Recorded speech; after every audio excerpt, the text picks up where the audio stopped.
முந்திரி திராட்சை முழுசா இருக்கு. ஆச்சி பாயாசம் மிக்ஸ், ஒன்று வாங்கினால் ஒன்று இலவசம். உங்கள் தங்க நகையை அதிக விலைக்கு விற்கவும் மற்றும் அடகில் இருக்கும் தங்க நகையை மீட்டெடுத்து அதிக விலைக்கு விற்கவும் உடனே அணுகவும் prime gold hub 9840551787. No compromise. உங்க சைடுலயும் எங்க சைடுலயும். It's a GT promise. GT Holidays, South India's #1 travel brand. பாகிஸ்தானுடைய முன்னாள் பிரதமர் இம்ரான் கான் சாகவில்லை. இப்போ இந்த இறந்து விட்டார் அப்படிங்கிற செய்தி இப்ப பரவல. ஆபரேஷன் சிந்து டைம்லயே எதிர்கட்சி தலைவராக இருந்த இம்ரான் கான் கைது செய்யப்பட்டு சிறையில் அடைக்கப்பட்டிருக்கிறார். சோ அவர் இறந்து விட்டார் அப்படிங்கிற செய்தி வந்துச்சு. ஆனா அது உண்மை இல்லை. ஆனா இம்ரான் கான் நார்மலான ஒரு லைஃப்ல, ஒரு நார்மலான ஒரு பிரிசன் லைஃப்ல தான் இருக்காரா அப்படின்னா அதுவும் இல்லை.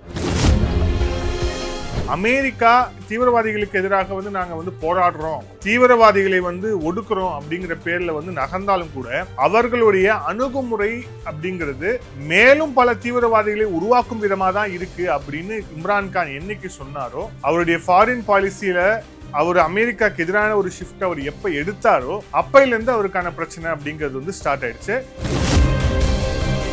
எக்ஸ் அப்படிங்கிற அந்த சமூக வலைதளம் அப்படிங்கிறது ஒரு நாட்டுக்கு எதிரான ஒரு கேம்பெயினை கட்டமைக்கிறது, ட்ரெண்ட் பண்றது, போலி செய்திகளை பரப்புறது உள்ளிட்ட விஷயங்களையும் இங்க நடக்குது அப்படிங்கறத பாக்குறோம். சோ இப்ப இந்த எக்ஸ்ல இப்போ ஒரு மிக முக்கியமான ஒரு ஃபியூச்சர் கொண்டு வந்திருக்காங்க. என்ன ஃபியூச்சர் அப்படின்னா,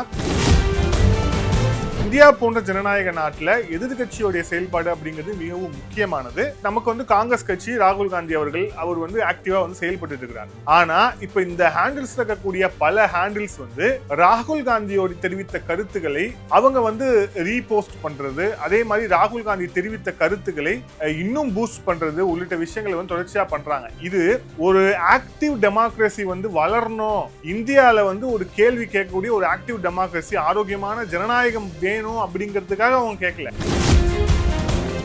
ஆதன் நேயர்களுக்கு அன்பு வணக்கம். பாகிஸ்தானுடைய முன்னாள் பிரதமர் இம்ரான் கான் சாகவில்லை. ஆமா, உண்மை, சாகவில்லை தான்.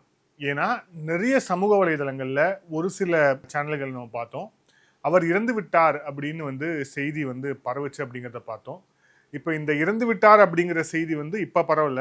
ஆபரேஷன் சிந்து டைம்லயே எதிர்கட்சி தலைவராக இருந்த இம்ரான் கான் கைது செய்யப்பட்டு சிறையில் அடைக்கப்பட்டிருக்கிறார். சோ அவர் இறந்து விட்டார் அப்படிங்கிற செய்தி வந்துச்சு. ஆனா அது உண்மை இல்லை. ஆனா இம்ரான் கான் நார்மலான ஒரு லைஃப்ல, ஒரு நார்மலான ஒரு பிரிசன் லைஃப்ல தான் இருக்காரா அப்படின்னா அதுவும் இல்லை. ஒரு 22 நாள் அவரை யாருமே அவரை பார்க்க அனுமதிக்கலையா அப்படின்னா அனுமதிக்கல. அப்ப இருக்காரா இல்லையா அப்படிங்கிற ஒரு கேள்வி இருக்குல்ல. இதுக்கு மிகப்பெரிய ஒரு பின்னணி அப்படிங்கிறது இருக்கு. இந்த இம்ரான் கானை ஒட்டி நடைபெற்று வரக்கூடிய, பாகிஸ்தான் நடைபெற்று வரக்கூடிய இந்த போராட்டங்கள் அப்படிங்கிறது, அதை ஒட்டி நடக்கக்கூடிய சம்பவங்கள் அப்படிங்கிறது மிக நிச்சயமாக அந்த இஸ்லாமாபாத் ஆட்சியாளர்களுக்கு நல்ல செய்தி கிடையாது. அதே மாதிரி இதுக்கு ஒரு மிகப்பெரிய பின்னணியும் இருக்கு. இந்த பின்னணி பார்க்கறதுக்கு முன்பா இம்ரான் கான் தொடர்பாக மிக முக்கியமான ஒரு விஷயங்களை பார்ப்போம். 2022 பாகிஸ்தானுடைய பார்லிமெண்டரி ஃபோர்ஸால அவர் கைது செய்யப்படுறார். கைது செய்யப்பட்டு ஊழல் வழக்கு அப்படிங்கிற பேர்ல அவர் மேல இந்த கைது நடவடிக்கை அப்படிங்கிறது எடுக்கப்படுது. அதன் தொடர்ச்சியாக நீதிமன்றத்தில் அவர் நிறுத்தப்படுறார். அதுக்கப்புறம் தொடர்ச்சியாக அவர் மீது அந்த ஊழல் குற்றச்சாட்டு எல்லாம் நிரூபணமாகி 2023 14 ஆண்டுகள் சிறை தண்டனை அப்படிங்கிறது அவருக்கு விதிக்கப்படுது. இதை தொடர்ந்து அவங்களுடைய பாகிஸ்தானுடைய ராவல்பிண்டியில இருக்கக்கூடிய மேக்சிமம் ப்ரொடக்ஷன் ஜெயில அவர் வைக்கிறாங்க. இப்போ அந்த ஜெயில அவர் இருக்கிறார் அப்படிங்கிற ஒரு செய்திக்கு பிறகு அவருடைய குடும்பத்தார் கூட அவர் பார்க்க அனுமதி இல்லை அப்படிங்கிற தகவல் வந்துச்சு. அது ஆரம்பத்தில இருந்தே அவர் சரியாக ஜெயில நடத்தப்படல உள்ளிட்ட பல்வேறு குற்றச்சாட்டுகள் அப்படிங்கிறது இருந்துச்சு. இதுல என்ன ஒரு காமெடி அப்படின்னா, பாகிஸ்தான் அப்படிங்கிறது ஜனநாயக நாடு கிடையாது. அதுவும் பாகிஸ்தான் என்கிற நாட்டுல இந்த மாதிரி கைதிகள் இந்த மாதிரி நடத்தப்படுவதும் ஒன்னும் புது விஷயம் கிடையாது. ஆனா இம்ரான் கான் ஒரு காலத்துல பாகிஸ்தானுடைய ஒட்டுமொத்த மக்களால் தேர்ந்தெடுக்கப்பட்ட ஒரு அரசியல்வாதி. அது மட்டும் இல்ல, அவங்களுடைய அந்த பாகிஸ்தான் கிரிக்கெட்டுக்கு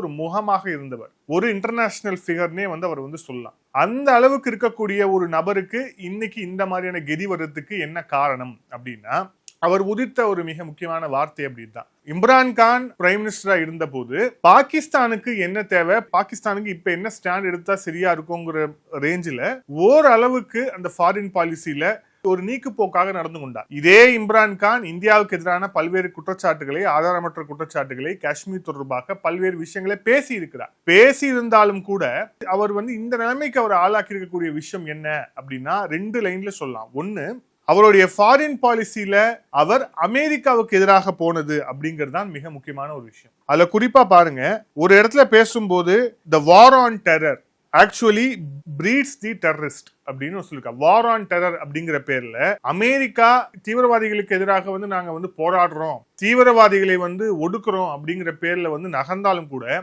அவர்களுடைய அணுகுமுறை அப்படிங்கிறது மேலும் பல தீவிரவாதிகளை உருவாக்கும் விதமா தான் இருக்கு அப்படின்னு இம்ரான்கான் என்னைக்கு சொன்னாரோ, அவருடைய ஃபாரின் பாலிசியில அவர் அமெரிக்காக்கு எதிரான ஒரு ஷிஃப்ட் அவர் எப்ப எடுத்தாரோ அப்பையில இருந்து அவருக்கான பிரச்சனை அப்படிங்கிறது வந்து ஸ்டார்ட் ஆயிடுச்சு.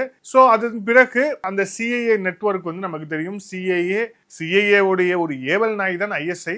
சோ இந்த 2 நெட்வொர்க்காலும் பலிவாங்கப்பட்ட ஒரு நபராக இம்ரான்கான் வந்து மாறிவிட்டார். சோ இப்போ அவர் வந்து சிறையிலையும் அடைக்கப்பட்டிருக்கிறார். இப்போ நடக்கக்கூடிய பிரச்சனைகளை வந்து பார்க்கும்போது இம்ரான்கானை ஒட்டி பாகிஸ்தான்ல மிகப்பெரிய ஒரு உள்நாட்டு போர், உள்நாட்டு கலவரம் வந்து ஏற்படக்கூடிய ஒரு சூழல் அப்படிங்கிறது ஏற்பட்டிருக்கு. காரணம், இப்ப ரொம்ப ரீசெண்டா அவங்களுடைய அமெண்ட்மெண்ட்ல கிட்டத்தட்ட 234வது அமெண்ட்மெண்ட் நினைக்கிறேன், அதுல ஒரு திருத்தம் கொண்டு வந்து பிரதமருக்கு இணையான, பிரதமரை விட அதிகமான ஒரு அதிகாரம் கொண்ட ஒரு இடத்துக்கு அசிம் முனீர் அப்படிங்கிற அந்த ஃபேக் மார்ஷல் வந்து நகர்ந்து விட்டார். சோ இப்ப அசிம் முனீர் தான் பாகிஸ்தானுடைய ஒட்டுமொத்த ஒரே ஒரு அதிகாரம் அப்படின்னா அது இந்த அசிம் முனீர் தான். அந்த இஸ்லாமாபாத்ல உட்கார்ந்துகிட்டு எல்லாத்தையும் ஆட்டி வைக்கக்கூடிய இந்த அசிம் முனீர் தான். இப்போ அசிம் முனீர் ஒரு தேர்தல் அங்க வரணும், ஒரு ஜனநாயக ரீதியில் ஒரு தலைவர் வரணும்னு எதிர்பார்ப்பாரா? நிச்சயமா எதிர்பார்க்க மாட்டான் இருந்தாலும். அதே மாதிரி அசிம் முனீர் எத்தகைய கோழை அப்படிங்கிறதுக்கு கடந்த காலங்களில் பல வரலாறு இருக்கு, அதே மாதிரி பல சம்பவங்கள் இருக்கு. உங்களுடைய நாட்டுக்கு எதிராக இன்னொரு நாடு வந்து போராடுது அப்படின்னா போய் பங்கர்ல ஒளிஞ்சிக்கக்கூடிய மிகப்பெரிய ஒரு தைரியசாலி தான் இந்த அசிம் முனீர். இப்பேற்பட்ட ஒரு நபர் வந்து மக்கள் செல்வாக்கு இருக்கக்கூடிய இம்ரான்கானை வந்து எப்படி டாலரேட் பண்ணுவாரு? இம்ரான்கான் சிறையில் இருந்தபடியே ரொம்ப தெளிவா சொன்ன விஷயம் என்னன்னா, என்னுடைய மனைவிக்கு நேரடியாக வந்து தொலைபேசியில் அழைத்து மிரட்டல் விடுத்த நபர் இந்த அசிம் முனீர் அப்படின்னு சொன்னார். இந்த மனைவியை கால் பண்ணி மிரட்டுறது, அக்கா தங்கச்சியை கால் பண்ணி மிரட்டுறது, சகோதரிகளை கால் பண்ணி மிரட்டுறது, இதெல்லாம் லோக்கல் ரவுடி பண்ணக்கூடிய வேலை. லோக்கல் ரவுடி பண்ணக்கூடிய ஒரு வேலையை ஒரு நாட்டுடைய ஃபீல்டு மார்ஷல், ஒரு நாட்டுடைய ஒட்டுமொத்த தலைவர் அப்படிங்கிற ஒரு நபர் செய்கிறார் அப்படின்னா அப்ப இந்த அசிம் முனீருடைய தரம் அப்படிங்கிறதும் எந்த அளவுக்கு மிக மோசமான ஒரு மனநிலையோட இந்த ஆள் வந்து பாகிஸ்தானை நிர்வாகம் செஞ்சுட்டு இருக்கான் அப்படிங்கிறதுக்கான மிக முக்கியமான ஒரு சைன் தான் இது எல்லாமே.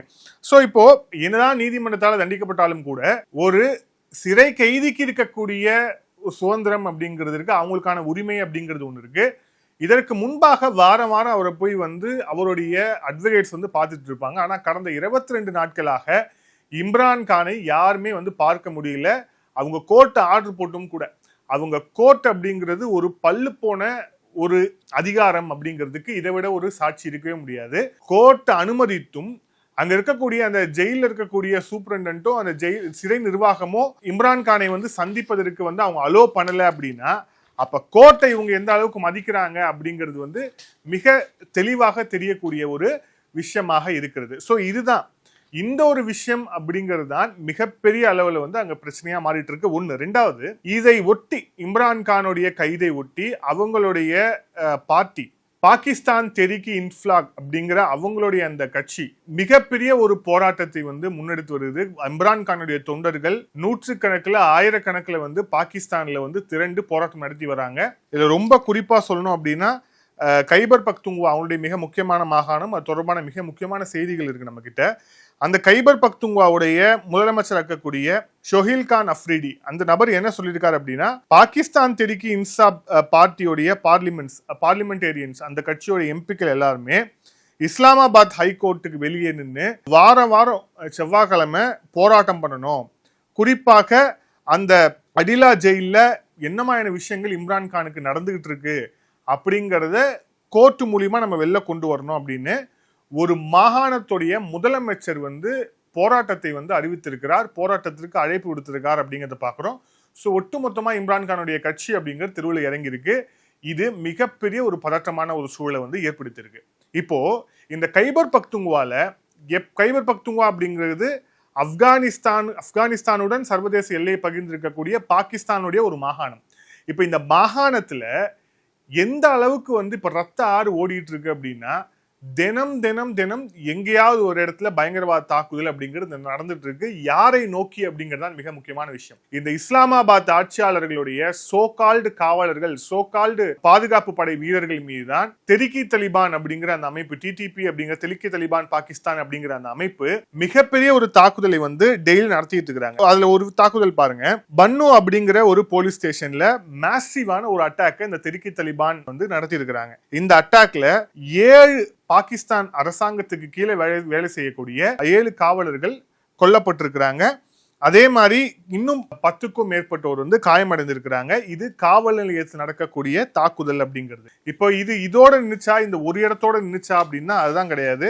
அதுக்கு அடுத்தபடியா பார்த்தோம் அப்படின்னா இது பாகிஸ்தானுடைய இன்னும் கைபர் பக்துன்குவா இருக்கக்கூடிய பல இடங்களுக்கு வந்து பரவுது. அப்படியே ஹங்கு அப்படிங்கிற ஒரு போலீஸ் ஸ்டேஷன்ல அங்க நடத்தின தாக்குதல்ல பாகிஸ்தான் காவல்துறை சேர்ந்த 3 பேர் வந்து உயர்ந்திருக்கிறாங்க அப்படிங்கிற அந்த ஒரு விஷயத்த வந்து பார்க்குறோம். ஸோ கைபர் பக்துன்குவால எங்க திரும்பினாலும் தாக்குதல், எதுக்கெடுத்தாலும் தாக்குதல் அப்படிங்கிற அந்த ஒரு விஷயம் வந்து போயிட்டு இருக்கு. இது கைபர் பக்துன்குவால மட்டும் கிடையாது, அவங்களுடைய பாகிஸ்தானோட இஸ்லாமாபாத் ஆட்சியாளர்களுடைய உயிர் நாடியாக இருக்கக்கூடிய பஞ்சாப் மாகாணத்துல இந்த தெரிக்கி தலிபான், இந்த டிடிபி அப்படிங்கிற இந்த அமைப்பு ஒரு தாக்குதல் நடத்தியிருக்காங்க. இந்த தாக்குதல் வந்து எங்க நடத்திருக்கு அப்படின்னா கராக் அப்படிங்கிற ஒரு பகுதி. அந்த பகுதியில பாகிஸ்தான், அந்த இஸ்லாமாபாத், அப்புறம் அந்த பாகிஸ்தானுடைய ஒட்டுமொத்த ப்ராவின்ஸுக்கும் வந்து போகக்கூடிய கேஸ் பைப்லைன், அந்த பைப்லைன்ல இந்த நபர்கள் வந்து தாக்குதல் நடத்தி இருக்கிறாங்க அப்படிங்கிற பாக்குறோம். அதுக்கு வந்து அம்சா முசார் அப்படிங்கிற ஒரு நபர், அந்த டிடிபியை சேர்ந்த ஒரு தலைவர், அந்த நபர் வந்து பொறுப்பேற்றிருக்காங்க. ஆமா, நாங்க தான் தாக்குதலை பண்ணோம் அப்படின்னு. ஸோ டிடிபி ஒரு பக்கம் ரொம்ப விக்ரஸான ஒரு போராட்டத்தை கைபர் பக்துன்குவால பண்ணிட்டு இருக்கிறாங்க. இன்னொரு பக்கம் இம்ரான் கானுடைய ஆதரவாளர்கள் ஒரு பக்கம். இதுல இன்னொரு காமெடி என்னன்னா, இன்னொரு பக்கம் ஆப்கானிஸ்தான் இங்க எல்லையை வந்து பகிர்ந்திருக்குன்னு சொன்னோம் இல்லையா. இப்ப ஆப்கானிஸ்தான் ஒரு ட்ரோன் தாக்குதலை வந்து கைபர் பக்துன்குவால நடத்தியிருப்பதாக செய்திகள் வந்திருக்கு. இந்த செய்தி இப்போ வரைக்கும் பாகிஸ்தானுடைய ஊடகங்களை இருட்டடிப்பு செய்யப்பட்டிருக்கு. பாகிஸ்தான் வந்து அவங்க போர்ல வந்து தோத்து போனாலே நாங்க தான் ஜெயிச்சோம் அப்படின்னு வெக்கம் இல்லாம வந்து சொல்லக்கூடிய ஒரு நாடு அப்படிங்கிறதால இப்போ வரைக்கும் அந்த தாக்குதலை வந்து உறுதிப்படுத்தல. ஆப்கானிஸ்தானுடைய ஆட்சியாளர்கள், அவங்க தலிபான், அவங்க வந்து தாக்குதல் நடத்தியிருக்கிறாங்க அப்படிங்கிறத பாக்குறோம். குறிப்பா யார் மேல அப்படின்னா பாகிஸ்தானுடைய அபிஷியல்ஸ் மேல கிடையாது. பாகிஸ்தான்ல இவர்களுடைய ஏவல் நாய்களா இருக்கக்கூடிய ஒரு சில தீவிரவாத அமைப்புகள். இப்ப எப்படி மசூத் அசாத் ஒரு பெரிய ஒரு நாய் இருக்கான், அதுக்கப்புறம் வந்து ஹஃபீஸ் சையத்னு ஒரு பெரிய நாய். இந்த மாதிரி நாயில வந்து மிக முக்கியமான இன்னொரு நாய் என்னன்னா ISIS கொரைசான். இந்த இயக்கத்தை சேர்ந்தவர்கள் மீது தாக்குதல் நடத்தப்பட்டிருக்கிறது. ஜபாமேலா அப்படிங்கிற அந்த பகுதியில கைபர் மாவட்டத்துல இந்த தாக்குதல் அப்படிங்கிறது நடத்தப்பட்டிருக்கிறது. இந்த தாக்குதல்ல அந்த ISIS கொரைசான் அப்படிங்கிற அந்த இயக்கத்தை சேர்ந்த அப்துல் அஹீம் தொஹேடி, குல் நசீம், சித்திக் யாசர் உள்ளிட்ட மிக முக்கியமான தீவிரவாதிகள் எல்லாமே அந்த தாக்குதல் வந்து கொல்லப்பட்டிருக்காங்க. இது வந்து எல்லை தாண்டி ஆப்கானிஸ்தான் நடத்திய தாக்குதல். சோ இந்த கைபர் பக்துன்குவா அப்படிங்கிற ஒரே ஒரு மாகாணத்தை எடுத்துக்கோங்களேன். மக்கள் தெருவில் இறங்கி போடுறாங்க இம்ரான் கான்காக. அந்த மாகாணத்துடைய முதலமைச்சரே வந்து அங்க இருக்கக்கூடிய அரசுக்கு எதிராக நீதிமன்ற வாயில செவ்வாய்க்கிழமை போராட்டம் பண்ண அறிவிச்சிருக்கிறாரு ஒண்ணு. இன்னொரு பக்கம் தெரிக்கி தலிபான் போட்டு பொழந்துகிட்டு இருக்கிறாங்க. பாகிஸ்தானுடைய காவல் அதிகாரிகள் மீது தாக்குதல் நடத்தி அவங்களை வந்து ஒரு பக்கம் வந்து கொன்னுகிட்டு இருக்கிறாங்க. இன்னொரு பக்கம் பத்தாதுன்னு ஆப்கானிஸ்தான். அப்போ கைபர் பக்துன்குவா அப்படிங்கிற அந்த மாகாணம் எந்த அளவுக்கு மிக மோசமான ஒரு சூழலை நோக்கி, நம்ம கடந்த காலங்களில் வந்து பலுச்சிஸ்தானுக்கு பதிவு செஞ்சிருக்கோம் இல்லையா, இப்ப அதே மாதிரியான ஒரு சூழல் இப்ப வந்து கைபர் பக்துன்குவால ஏற்பட்டிருக்கு. கைபர் பக்துன்குவாவை காப்பாற்ற முடியாத நிலையில் தான் இப்ப பாகிஸ்தானுடைய அரசாங்கம் இருக்கு.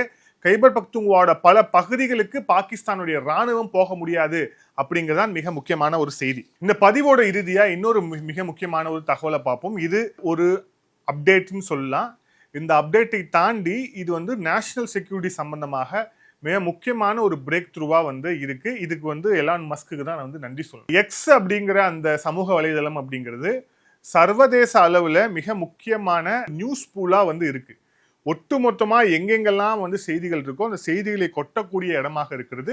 அதிகாரப்பூர்வமான செய்திகள் மட்டும் இல்லாம பல அதிகாரமற்ற செய்திகளும் இருக்கு. அதே மாதிரி ஒரு நாட்டுக்கு எதிரான ஒரு கேம்பெயினை வந்து கட்டமைக்கிறது, ட்ரெண்ட் பண்றது, போலி செய்திகளை பரப்புறது உள்ளிட்ட விஷயங்களையும் இங்க வந்து நடக்குது அப்படிங்கிறத பார்க்குறோம். இதே ட்விட்டர்ல, அது எக்ஸ்ன்னு பேர் மாத்திருக்காங்க. ஸோ எக்ஸ்ல, ஸோ இப்போ இந்த எக்ஸ்ல இப்போ ஒரு மிக முக்கியமான ஒரு ஃபியூச்சர் கொண்டு வந்திருக்காங்க. என்ன ஃபியூச்சர் அப்படின்னா, முன்னாடிலாம் ஒரு அக்கௌண்ட்டை ஒருத்தர் வச்சிருப்பாரு, ரமேஷ் சுரேஷ்னு ஏதாவது ஒரு நேம்ல வந்து அக்கௌண்ட்டை வச்சுக்கிட்டு அந்த நபர் எங்க இருந்தோ எந்த நாடு தொடர்பா நான் செய்தி போடுறேன் அப்படின்னு கிளைம் பண்ணக்கூடிய அந்த நபர் வந்து எந்த நாட்டிலயோ உட்கார்ந்துக்கிட்டு அவர் வந்து செய்தி போடுவார். இது இப்படி நடந்திருக்கு, இது இப்படி நடந்திருக்கு அப்படின்னு சொல்லிட்டு ஒரு பொய் செய்தியை, ஒரு பொய் நரேட்டிவை ஒரு நாட்டுக்கு எதிராக கட்டமைப்பார். மிக முக்கியமாக சொல்லணும் அப்படின்னா ஆபரேஷன் சிந்தூர்ல இது நடந்தது.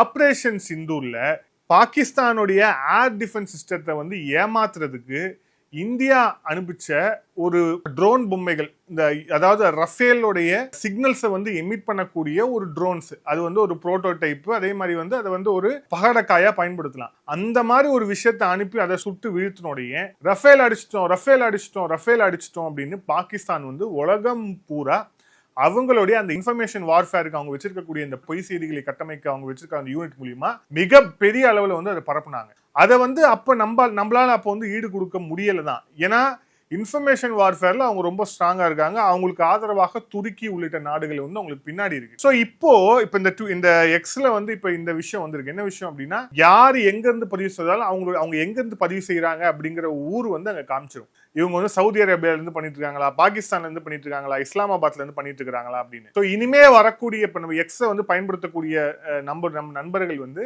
இனிமே ஒரு பதிவு இந்த மாதிரி வருது அப்படின்னா இவன் எங்க இருந்து போடுறான் அப்படிங்கறத பார்த்துட்டோம் அப்படின்னா அவன் போடுற அந்த விஷயமும் அவன் எங்க இருக்கான் அப்படிங்கறதும் தொடர்பு படுத்தணும் அப்படின்னா நமக்கு ஒரு கிளியரான ஒரு அவுட்லைன் கிடைச்சிடும். இது செய்தியா அல்லது இது வந்து வதந்தி, நம்ம மீது நடத்தப்படக்கூடிய இந்த இன்ஃபோவாரா அப்படிங்கிறது வந்து மிக தெளிவா தெரிஞ்சிடும். இல்ல ரெண்டாவது ஒரு விஷயம் என்னன்னா, இந்த மாதிரியான ஹேண்டில்ஸ்க்கு வந்து ஒரு சில ஹேண்டில் வந்து இப்போ ஒரு சில ஹேண்டில்னா நம்ம பார்க்கலாமே, அந்த ஹேண்டில் அந்த பேர் பாருங்க, அந்த பேருக்கும் அந்த நபரில் இருக்கக்கூடிய ஊருக்கும் சம்பந்தமே இல்லாம ஒரு விஷயமா அது வந்து இருக்கும். குறிப்பா சொல்லணும் அப்படின்னா, ஹரப்பன் அப்படிங்கிற ஒரு பேர் வந்து ட்விட்டர்ல வந்து இயங்குது. இந்தியா தொடர்பான பல்வேறு தகவலை போட்டுட்டு இருக்கிறாங்க. இப்போ வந்து இந்த ஆக்சஸ், இப்போ இந்த எக்ஸ் நிறுவனம் இந்த ஃபியூச்சர் வந்து எனேபிள் பண்ண மூலியமா அவன் எங்கிருந்து போறான்னு பார்த்தா இவன் வந்து பங்களாதேஷ்ல உட்காந்து வந்து போட்டுக்கிட்டு இருக்கிறான். பங்களாதேஷ்ல உட்காந்துக்கிட்டு இந்தியா தொடர்பான விஷயங்களை வந்து அங்கிருந்து உட்காந்துக்கிட்டு வந்து போடுறது. நிகிதா அப்படிங்கிற ஒரு பேர், நிகிதாங்கிற பேர் இந்தியாவில ஃபேமஸான ஒரு பேர் தான் வச்சுக்கோங்களேன். அந்த நேம் வந்து எங்க இருந்து போடுறான் அப்படின்னு பார்த்தோம்னா சவுத் ஏஷியா அப்படின்னு வந்து அது காமிக்குது. அதே மாதிரி குஷி அப்படிங்கிற ஒரு அக்கௌண்ட், அந்த அக்கௌண்ட்ல இருந்து பார்த்தோம் அப்படின்னா அதுவும் சவுத் ஏஷியா அப்படின்னு வந்து காமிக்குது. நிதி சிங் ரத்தோர் அப்படிங்கிற பேர், இது வந்து ஒரு ஃபேமஸான ஒரு நார்த் இந்தியன் பேர் மாதிரி நமக்கு தெரியும். ஆனா இந்த அக்கௌண்ட் வந்து எங்க இருந்து செயல்படுதுன்னா சவுதி அரேபியால வந்து செயல்படுது. சுரேந்தர் அப்படிங்கிற பேர், சுரேந்தர் கிட்டத்தட்ட நம்மளுடைய ஒரு தமிழகத்துல பிரபலமா இருக்கக்கூடிய ஒரு பேர் கூட வச்சுக்கலாம். அந்த பேர் வந்து சரி இப்ப இவர் சென்னையில உட்காந்து போடுறாரா, மதுரையில உட்காந்து போடுறாரா, கோயம்புத்தூர்ல உட்காந்து போடுறாரான்னு பார்த்தா இவர் எங்கேயோ சவுத் ஏஷியா அப்படின்னு சொல்லிட்டு அந்த எக்ஸ்ல வந்து காமிக்குது. அதே மாதிரி துருவ் ராதேன்னு ஒருத்தர் இருக்காரு, இங்க ஏற்கனவே ஒரு யூடியூபர் இருக்கிறாரு. ஆனா இது துருவ் ராதே ஃபேன் அப்படி இப்படின்னு சொல்றாங்க. ஸோ அவர் எங்க இருந்து போட்டு அந்த அக்கௌண்ட்ல இருந்து வரக்கூடிய விஷயம் பார்த்தோன்னா யூரோப்ல இருந்து வருது. இது ஃபுல்லாமே இந்த அக்கௌண்ட்ல வர்றது ஃபுல்லாமே வந்து இந்தியா தொடர்பான தகவல்களை போடக்கூடியதான். அப்புறம் ஷகிதா சிங் அப்படிங்கிற ஒரு ஹேண்டில், அதுவும் Saudi Arabia. So Saudi Arabia, Oman, Pakistan, Singapore, Malaysia உள்ளிட்ட பல்வேறு நாடுகள்ல இருந்து இப்போ நாங்க வந்து இப்போ இந்தியாவில் இந்த மாதிரி விஷயங்கள் நடக்குது. சரி, இப்போ இந்த மாதிரி ஹேண்டில்ஸ்ல இருந்து என்ன மாதிரியான கருத்துக்களை போடுறாங்க அப்படின்னு. ஒன்னு, இந்த ஆபரேஷன் சிந்து டைம்ல இந்தியா வந்து இந்த போர்ல வந்து தோற்றுருச்சு, பாகிஸ்தான் ஜெயிச்சிருச்சு அப்படிங்கிற அந்த ஒரு பிம்பத்தை கட்டமைக்கிறதுக்கு இந்த மாதிரி ஹேண்டில்ஸ் வந்து யூஸ் ஆச்சு. ஒண்ணு. ரெண்டாவது, மிக முக்கியமா இந்தியாவை இன்டர்னலா ஒரு டீஸ்டெபிளைஸ் பண்ணணும் அப்படிங்கறதால இப்போ இங்க எதிர்கட்சிகள், இப்போ அரசியல் ரீதியா இங்க எதிர்கட்சிகள் ஒரு விமர்சனம் வைப்பாங்க. SIR பிரச்சனையா இருக்கு, தேர்தல் ஆணையம் பிரச்சனையா இருக்கு, அதே மாதிரி வந்து இங்க இருக்கக்கூடிய சிஸ்டம்ஸ் வந்து சரியில்லை, எல்லாமே வந்து அந்த மயமா இருக்கு, இந்த மயமா இருக்கு, கரப்ஷன் இருக்கு, அதுல ஊழல் இருக்கு, ஏகப்பட்ட விஷயங்கள் சொல்லுவாங்க. இது எல்லாத்தையுமே எடுத்து இவங்க பரப்புறாங்க. அதுவும் போட்டா ஒரு ஆக்ரோஷமான ஒரு போஸ்டர் மாதிரி போட்டு எப்படி இது மாதிரி பண்ணலாம் அப்படின்னு சொல்லிட்டு நம்ம ஒரு இந்திய பிரஜை நம்ம வந்து ஒரு கேள்வி கேட்கலாம். நம்மளுடைய அரசாங்கத்தை தொடர்பாக, நம்மளுடைய தேர்தல் ஆணையத்தை தொடர்பாக நம்ம என்ன கேள்வி வேணா கேட்கலாம். ஏன்னா நம்ம இந்த நாட்டுடைய பிரஜை.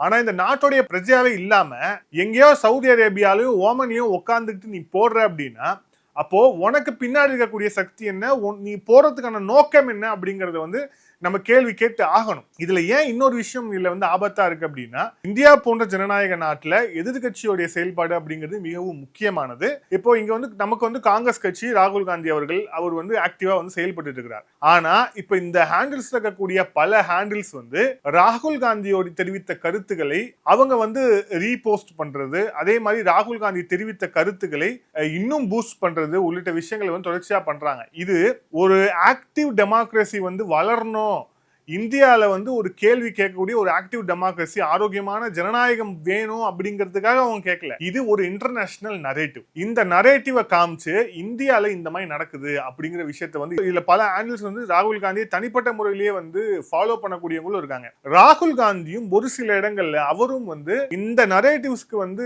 அந்த டிராப்ல அவரே போய் சிக்கிறாரோ அப்படிங்கிற ஒரு கேள்வியும் இருக்கு. ஏன் அப்படின்னா, India is a dead economy அப்படின்னு அமெரிக்க அதிபர் டொனால்ட் ட்ரம்ப் வந்து வாய்விட்டான். எதுக்கு அந்த நபர் அந்த மாதிரி பேசினா அப்படின்னா, இந்தியா இந்த ரஷ்யா கிட்ட இருந்து நீங்க S-400 வாங்கக்கூடாது, ஆயில்ஸ் வந்து அங்கிருந்து வந்து இம்போர்ட் பண்ணக்கூடிய ஒரு விஷயங்களை சொல்லும் போது, எங்களுடைய உள்நாட்டுக்கு எங்களுடைய சிட்டிசன்ஸ்க்கு என்ன தேவையோ அதை நாங்க செய்வோம்னு இந்தியா ஒரு ஃபர்மான ஒரு ஸ்டாண்ட் எடுத்தாங்க.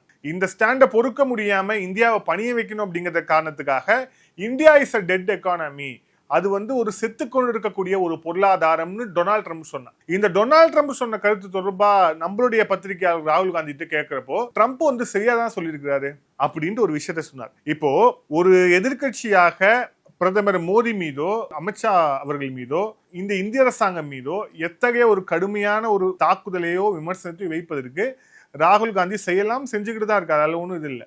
ஆனா ஒரு நம்மளுடைய நாடு, ஒட்டுமொத்த நாடையும் ஒரு நபர் வந்து இந்த மாதிரி பணிய மாற்றாங்க அப்படிங்கிறதால ஒரு செத்த பொருளாதாரம் சொல்லும் போது அதை ஆதரிக்கக்கூடிய ஒரு ஸ்டாண்டை வந்து எடுக்கும் போதுதான் மிகப்பெரிய ஒரு பிரச்சனையா வருது. ஸோ அப்போ இந்த நபர்கள் எல்லாமே தூக்கி வந்து கொண்டாடக்கூடிய ஒரு விஷயமாக இருக்கிறது. ஸோ இந்த பதிவோட இறுதியா இனிமே இந்த எக்ஸ் தளத்துல வரக்கூடிய ஒரு பதிவுகளும் எந்த நாட்டில இருந்து போடப்படுது அப்படிங்கிற அந்த விஷயத்த பார்க்கணும்.